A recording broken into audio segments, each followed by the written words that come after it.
They can't tame us. Don't give them a reason to take us. Time is now, no time to wait up. Keep it raw, uncut, sit down. Hey, what's going on, everybody? Welcome to the podcast that creates uncut conversations for the culture. I am your host, Rels. Welcome to the Rel Raw and Uncut podcast. Make sure you guys go like and subscribe to YouTube channel 2920 TV. Make sure you guys go listen to the audio version when this drops on Spotify, Rel Raw Uncut, all capital letters. But right now, I'm joined by my guest tonight. He had his footprint in the hip hop scenes in the early 80s, the mid 80s, the late 80s. Then he transitioned into promoting. So we're going to talk about everything. So welcome my guy, Tricky T, aka E.Papers. What's going on? What's going on, brother? Glad to be here, man. How you doing, brother? I can't complain, man. I can't complain at all. Thanks for being my guest. I appreciate it. Nah, no problem, man. I'm here for you, brother. Let's go. That's appreciated. So let's get it. So you started in the 80s as a hip hop artist. Now, First answer me this. What made you get into being a hip hop artist? What was your inspirations? And what would you say was the hardest thing about starting out? Okay. This is fairly easy, man. Number one, it goes back to like 1978. I was born and raised in the Northeast Bronx up at Edenwald Projects. At the time, I was very influenced by DJ Breakout and the Funky Four. Shout out to Sha Rock, KK Rockwell, Keef, and Raheem at the time before he became Furious Five. They used to DJ and behind my building in the center, and I used to come there. I was actually down with the Brothers Disco back then, which is affiliated with DJ Breakout and DJ Baron. Long story short, I devised my own crew back in the days. DJ Love Squig and the Devastating Four. Shout out to my man Malibu, rest in peace. Shout out to Rob Ski, Harry O, and myself, Tricky T. We were the Love Squig and the Devastating Four. We took this venture up to Mount Vernon at the time and became a big name. And then we took it, and then Kool Herc at the time caught a wind of what we were doing and brought us to the T Connection, where we wind up becoming very famous in the Bronx at the time. During that era, things move on. By 1981, I graduated from high school, and I wind up joining a group called Just Four from Yonkers. Right there, we were affiliated with Grand Groove Records, and we did two joints called Girls of the World, Jam to Remember.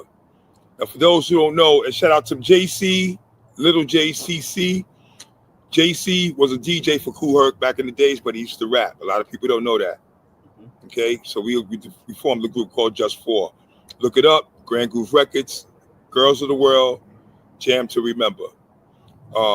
At that point, in 1985, I wound up going solo, wound up meeting up with my man Roman Ricardo from the Roxy. Then we wound up going out to Wisconsin doing a show with a bunch of graffiti artists and a few other hip-hop affiliates. At that time, Roman Ricardo happened to like what I was doing, hooked me up with the president of Sleeping Bag Records, Will Sakharov. And by that time, I was signed to Sleeping Bag. I hooked up with Curtis Mantronics, and we came out with a #1 joint called Johnny the Fox. That's what's up. That's dope. So let me ask you a question. How did it feel being a kid from the Bronx, and especially during that time, because the Bronx was bad back in those days, from what I know, because I was born in 82, but I've heard a lot about what the Bronx looked like back then. So how was it being signed to a record deal, but being in the Bronx at that time? Did it feel like you was on top of the world? Did it feel like, and the bigger question is, did you feel like you had to take everybody with you? At some point, I felt that I was just a leader trying to move forward because of the fact that before I acquired the record deal, hip hop was just hip hop. Like, we used to just do it in the parks. You know, if we had a party, we wasn't charging no more than, this is back in like 79, 80. Wasn't charging no more than about $5 to get in the clubs and this and that and the third, man. I mean, wasn't really making enough. I mean, we did it for the love, man. Until we found out that this thing was bigger than what it was. And then when other record executives said, you know what, this is what it's going to be. For me, getting a record deal at the time, first record deal after coming out of high school on Grand Groove Records was iconic because T-Ski Valley was the first artist that was on the label. And of course, this record blew. Mr. Magic, rest in peace, played our records right after. Once he knew we was on Grand Groove Records. Moving forward, MCT, who was Mantronic's MC, broke radio crazy, and then I came along after that, which I broke radio. I was on Billboard dance chart number 18.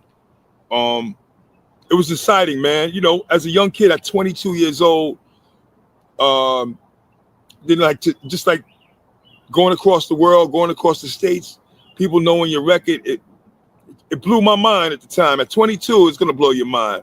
It was incredible, man, and I would do it over again if I had to, man. Be honest with you.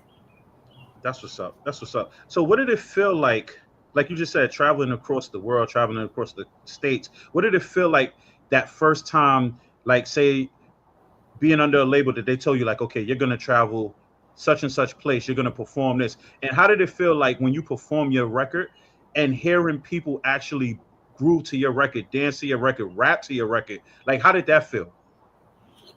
Incredible, man. I'm gonna tell you why. Number one, back in 1985, there was no social media.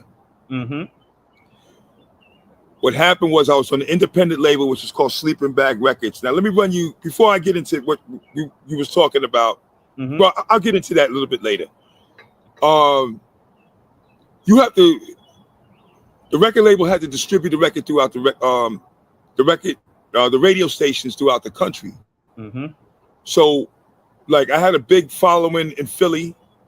I had a big following in California. I had a big following in the Midwest at the time, and a lot of radio stations showed me love, man. But I want to shout out to Philly though, because WDAS and Power 95, they really pushed my record crazy, and I just want to shout to everybody in Philadelphia, man. Real talk. And also WDAS, Disco Butter, Uncle Jam's Army out there in LA. You know, this is before, at the time, man. Like I said, I'm the forefront of this, man. This is what it is, brother. Yes. Describe that first feeling you had when you heard your song play on the radio. Like that exact moment. Take yourself back in time to that first moment you heard your song play on the radio. I was with a couple of brothers of mine. We were on our way to New Jersey to this club called Zanzibar. At that time, on WBLS, Marley Marl played the record for the first time. Had to pull the car over, man, and embrace that. And I said, man, this is crazy. Johnny the Fox. And it was incredible, man. But then, you know, we just had cell phones, so there was no social media, don't forget. So once people started hearing my record, people were calling me on the cell phone, like, yo, I just heard your record, heard your record. I can't describe the feeling, but it was incredible. All I can tell you, it was incredible. I guess it's probably equivalent to if you just hit the lottery, man, and come to find out you just hit for like $2 million. Put it that way. Did you have people who didn't believe in you all of a sudden come out the woodwork, and all of a sudden now your best friend, or like, oh man, like we always believed in you? Like, did you have those kind of people in your life at the time? Actually, I was very fortunate to have people in my corner, because when I was down with Love Squig and the Devastating Four, we was one of the best rap groups in the Northeast Bronx. And Malibu, rest in peace, he was involved with a group called UB40. You can look him up, UB40. He did a song with UB40, which was Africa Bambaataa actually hooked that up for my man Malibu. So he wound up doing his thing before his demise. But everybody knew, man, we were top notch at the time, man. We were all sharp. Everybody was sharp with theirs. There was no lacking with that. That's what's up. Where would you say was the best place you performed? Wow. Woo, man. In Miami. It was called Club Miami back in 85, I believe. And that was an experience. That was an experience. And at the time, we flew on Eastern Airlines. Wow. A lot of y'all don't know about that. Y'all can Google it. Airline knows it exists, but I'm quite sure you probably know about it. But it's called Eastern Airline. My DJ, who was Easy Earl, cousin, worked for Eastern Airlines. He wound up getting us first class seats, man. And we wound up going to Miami, and this was Christmas Day, to be exact. And we wound up doing the show at Club Miami in I think it was Fort Lauderdale or Miami, whatever it was, man. And then just the response of people just like listening, it just blew me away again. It just goes to the fact that, you know, music is powerful. Music, once you get music out there, man, it's just like, okay, what you got next? What you got coming? So that's what it was. Describe what the hip hop club scene was back in the 80s. Compare it to what it would be like today. No comparison, really, man. Wasn't a lot of bottle popping. If you were bottle popping, you was an executive. You was, you know, somebody in the upper ups that had a section or whatever. But it was more dancing. It was more people being involved of who was the next artist. Because don't forget, back then, you know, hip hop was still new. Still, it was like an infant. Okay, I know we can go back to the 70s and all that. Like I said, first generation. But for it to actually worldwide, you're talking early 80s, mid 80s, which was the golden era, and forward. So, yeah, by then it was just like incredible. Like people now know who you are, which is crazy. And then if you had a video, I've never shot a video for Johnny the Fox, but people knew my song was. And because at the time, back in 85, a lot of record companies, their budget was somewhat whatever, that they're really trying to distribute the record. But you know, videos wasn't really coming out until like 85, 86, 87, blah, blah, blah, just that and the third, man. But yeah, but if they knew what your record was, go out to their city, man, it's a blessing, man. Felt like you was the president of the United States. On top of the world, right? It felt good, man. So what decided to make you go solo? So leaving Just For, I got a call from Africa Bambaataa. May he rest in peace. He asked me to go on this venture to Milwaukee, Wisconsin. We went to this college called the University of Wisconsin Green Bay. Okay, yeah, I've heard of it. So I was with a group of guys, with Roman Ricardo, who was the DJ of the Rock City. I was with Roman. I was with Vito Bruno, who is a big promoter. You can look him up on the Vito. I think it was AM PM, right? So he was like a promoter then. I went with these two graffiti artists and these two break dancers. Two of the break dancers was in a Michael Jackson video. I forgot the name of the video which they were in, but they were in one of the Michael Jackson videos. So we wound up doing a display, a showcase, mind you. We did a showcase at the University of I'm sorry, Africa Islam was involved as well, who actually produced a lot of Ice-T stuff. So we went out to Wisconsin.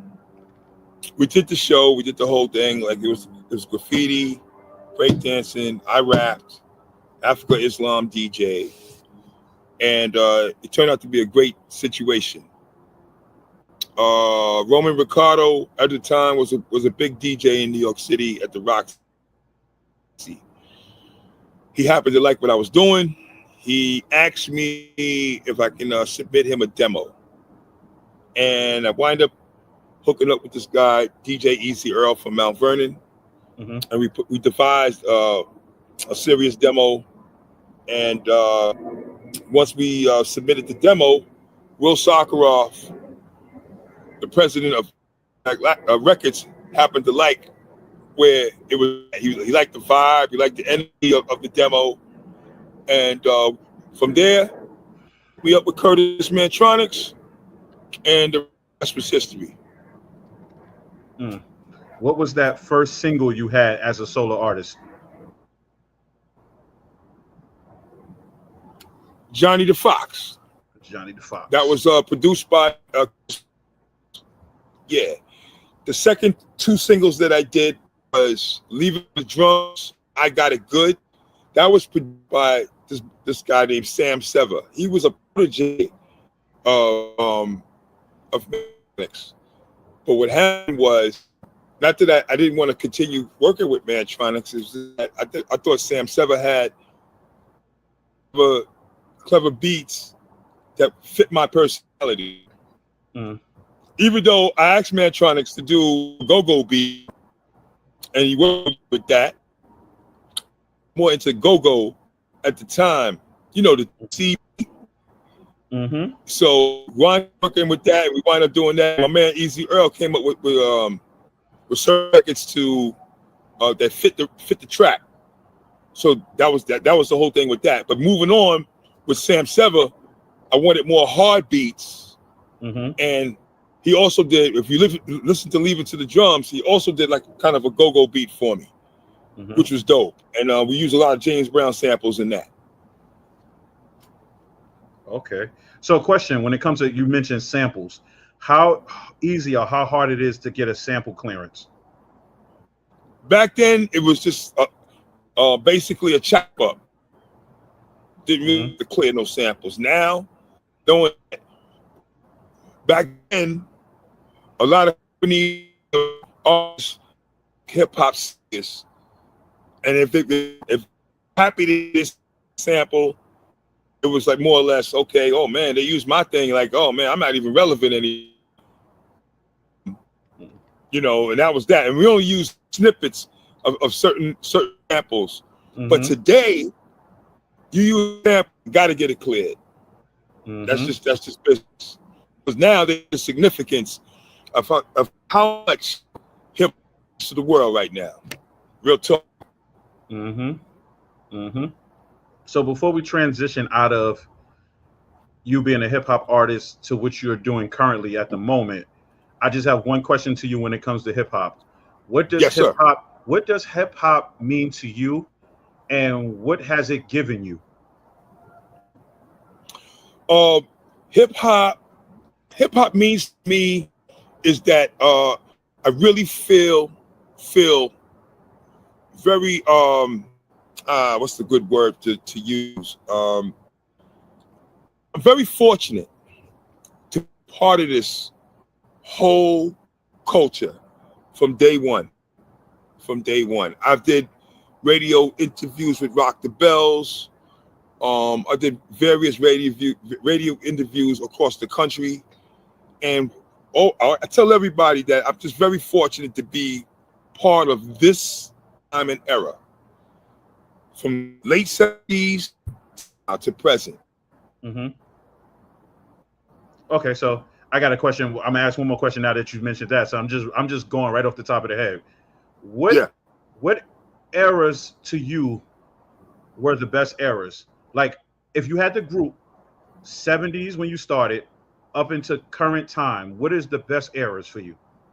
Man, it's crazy. So, man, I would say golden era, which Mm-hmm. was like 85, because you got to understand, when I came out, I was in the class with KRS, LL, Big Daddy, Public Enemy. The more later 80s, more earlier 80s. Um, I would say more golden era, and then I would say 90s, because 90s, it was more or less not talking about yourself or whatever. It's like statements being made in terms of what the conditions of the world and how the conditions of the world is. Mm-hmm. So, you have self-destruction, you have this, you have that, you have NWA, you have, I mean, we can go on, man. And the beautiful thing, when you have a Public voice, Public Enemy. Public Enemy, yes. Mm-hmm. Chuck D once said his best album cover was mine, which is the one I did with what was my second record, Leave It to the Drums. It was no, not an EP, but it was a single both sides. So I was Mm-hmm. Leave It to the Drums and I Got It Good. I'm coming to the limo in front of the Jacob Center when it first opened up. Mm-hmm. But he said that was one of the best album covers that he ever seen. He said he would put that as one. Thank you, Chuck. Appreciate you, brother. Mm. But yeah, and I say 90s, man. Moving forward, generations change. Some people are scared of change. Some Mm-hmm. people are scared of evolving into how things go. You know what I'm saying? When we were younger, we used to look up at old people and used to say this, that, and the third. But you got to realize when you're younger, you're getting older as I end this conversation older than when I started it. You Mm-hmm. get so that's Mm-hmm. that's trying to tell you. So you have to change. Rappers haven't moved with change. That's why I LL a lot of credit. I give KS, I give Busta Rhymes, if Chuck D, everybody move times. You gotta move with the times. Every 10 years is another rapper coming out. You know what I'm saying? You can't compare yourself to 10 years from now. What you Mm-hmm. did then, embellish it, cherish it, keep it moving. Pretty much. So finishing off with hip hop, now let's venture into what you're currently doing. Right now, you Okay. moved out of hip hop and now you're into promoting. So what Yes. made you transition from hip hop to now essentially just promoting hip hop and promoting parties and stuff of that nature? Okay, so starts back in 99. I said to myself that because of the fact, I think I put my mark in hip hop. Mm-hmm. But I also had city pop. Not like a lot of rappers probably just depend on it's and nothing to fall back on. So I had a city job and I was still, doing shows here and there. At that point, I decided and I said to myself that I really want to throw parties now. So I wound up doing my first party at this place in Harlem called the Lenox Lounge. It's no longer existing, but it's an iconic spot. You can Google it, Lenox Lounge. Mm-hmm.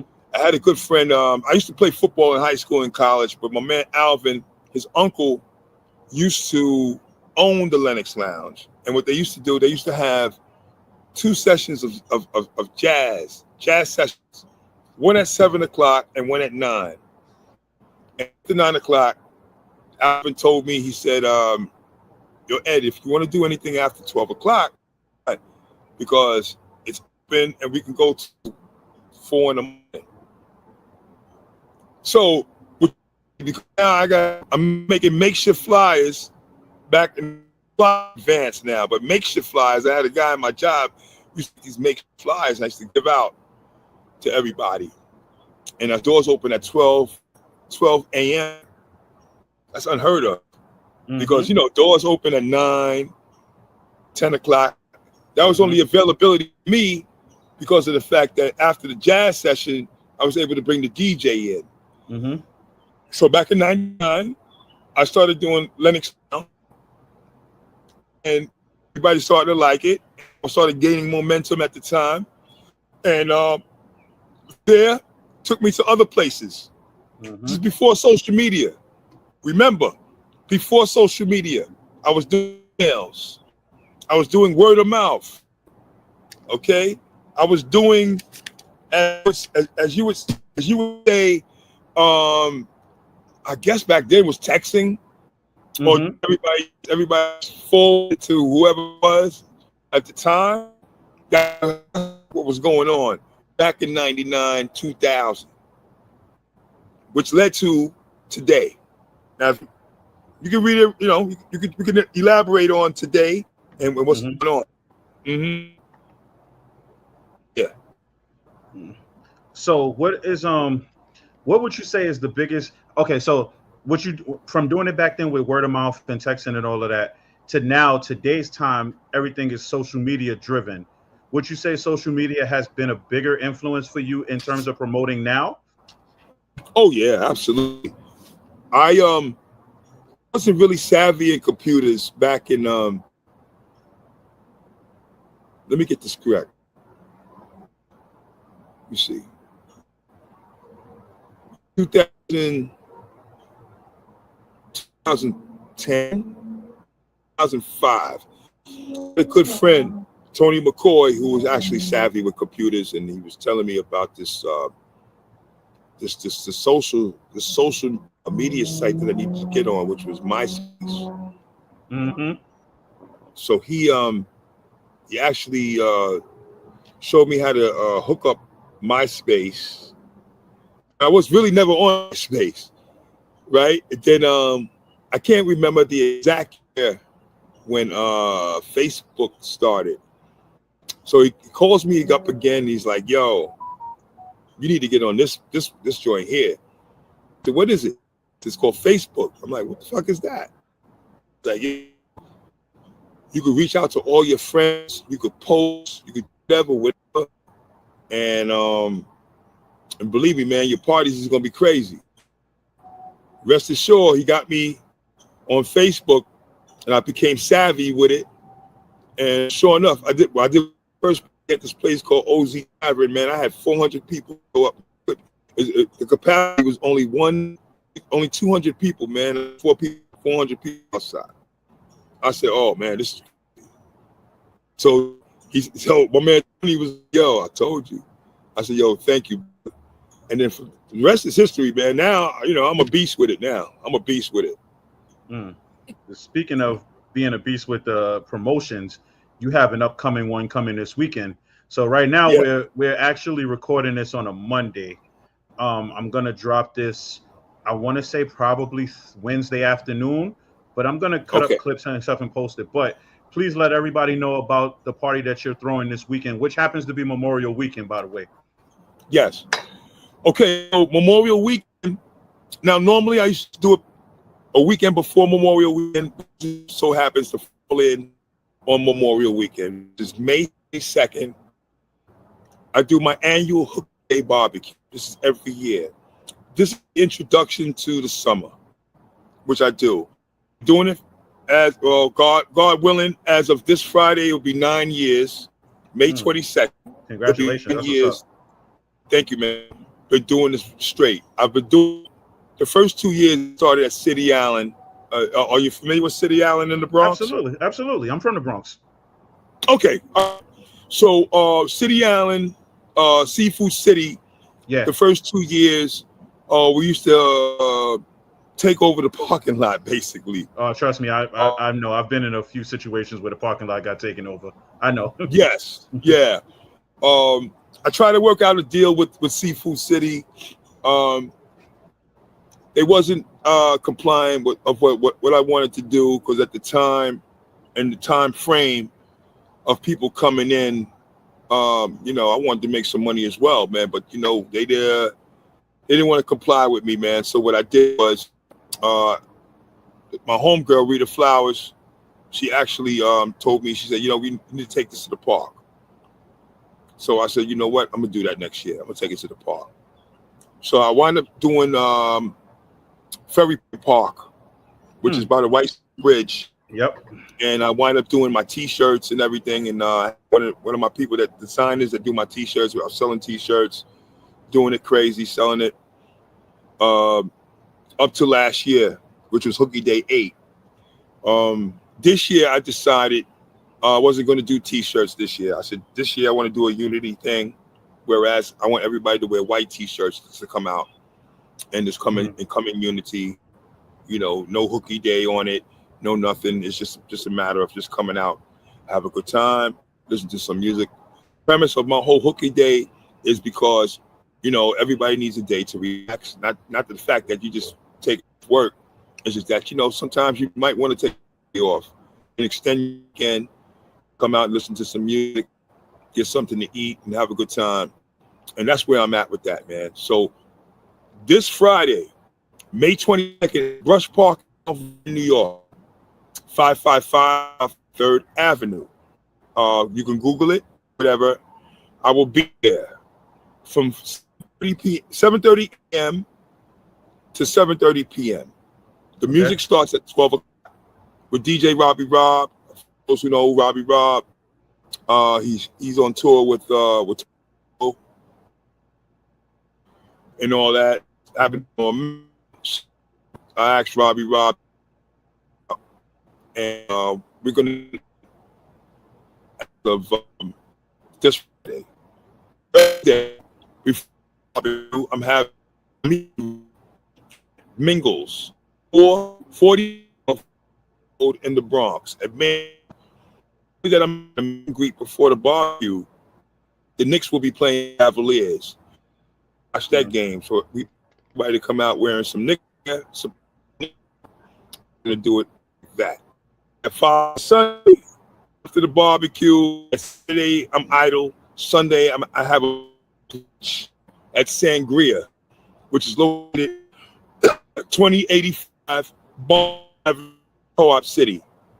I'm having a huge meeting. I'm having a lunch finale. The Hooky Day. It's really a day weekend, but it's called a brunch finale, and that's what we're doing on Sunday. Would be the 24th. The 24th, which would be a Sunday at Sangria Cafe, and that would be the whole entire weekend. Yeah, so I'm pretty busy, brother. No, I know, I see, and I'm off Friday, so I won't be playing hooky, but I think I might have to pull up. You got to come through, man. You got to come hang out, come get yourself something to eat, man. You know, my chefs that mess with me, man, they've been doing it a long time with me. So I got anything from like roasted fish to jerk chicken, jerk pork. I got rasta pasta. I got rice. I got all kinds of dishes. It's gonna be, come on, man. That's all I got to say, man. That's what's up. So I want to thank you once again for being my guest. But I usually ask everybody this one last question before I close out. Sure. Considering everything you did, you started off as a hip hop rapper, you started off in a group, you became solo, then you went into promoting. What would you at your age now tell your younger self? Believe it in yourself. Keep evolving. Keep making yourself relevant. And just keep doing what you're doing, man. That's all I'm going to say. At this age, hey, man, I don't regret anything that I have done in the past because it brought me to the future. And So just believe in yourself, man. And, you know, stay on the right road, stay on the right path, and you'll be fine, man. Always believe in you. Believe in you. Oh, and by the way, What's up? before I end this, Yes, sir. I am the actually CEO starter of Martini Mondays. Me and this homegirl Star. We started this thing called Martini Mondays at OZ Tavern back in 2010, which is still going today. I don't run it anymore. They do it at the Row House in Harlem. That's with Will Trax and G Kool-Aid. But I am the founder of Martini Mondays. Let's make that real clear. I am the founder of Martini Mondays. That's all I got. All right. Well, I appreciate that. That was a statement made. I felt like he had to make that statement. I respect it. It is what it is. You know what I'm saying? Like, I mean, it's on and on. But we got to know, man. Like, yo, who started this Martini Mondays? Whatever. Yeah, started it. E.Papers. Well, once again, E.Papers, aka Tricky T. Thank you for being my guest, man. I appreciate it. This was fun. We got to come back and do it again. Oh, man, for sure. Rels, man, thank you, man, so much, man, for your time, man, to listen to my story. Nah, my pleasure for sharing it, man. That's what this podcast is about, man. Having conversations that can get uncomfortable, but it's all about sharing your story and your truth and letting the world hear it. Man, so once again, man, I appreciate you, man, taking your time and energy, man, to share your story. And hope to see you on Friday, man. Yeah, I'm off, so I think I'm gonna pull up. We're gonna snap a flick and we're gonna make it happen. All right, sounds good, man. Bring everybody on board, man. Bring Pro, G-Dep, everybody, man. Y'all come on through, man. I got you. It's been a pleasure. Appreciate you. All right, man. Love, brother. Right. Love. Always. Keep it raw, uncut, sit down, talk it out, come together, we as men, don't have to shoot it out.